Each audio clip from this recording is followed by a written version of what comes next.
Chapter 11, Walkabout, by James Vance Marshall.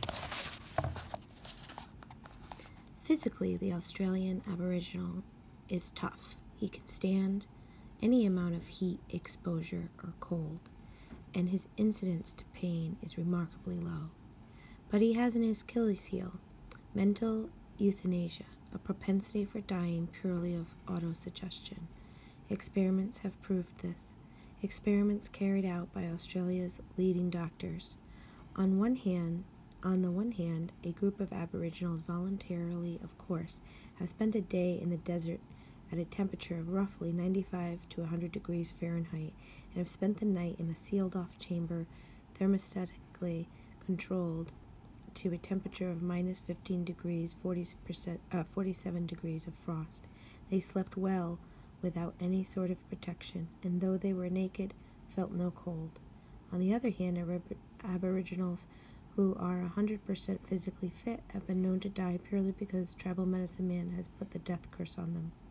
One such man was admitted to a state capital hospital. Thorough tests proved that there was nothing the matter with him.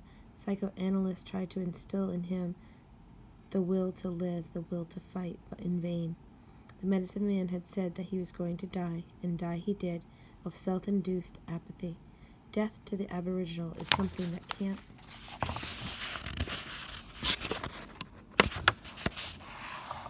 be fought.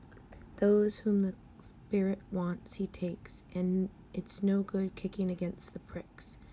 That was why the bush boy accepted the fact of his impending death without question, without struggle. There was in his mind no flicker of hope. Lubra's terror, to him, could have only the one meaning.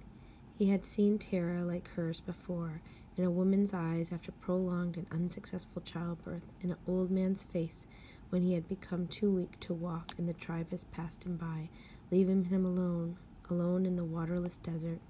And so he now stood, without hope, passively waiting, wondering, as he stared across the moonlit valley, how and when the spirit of death would come to claim him.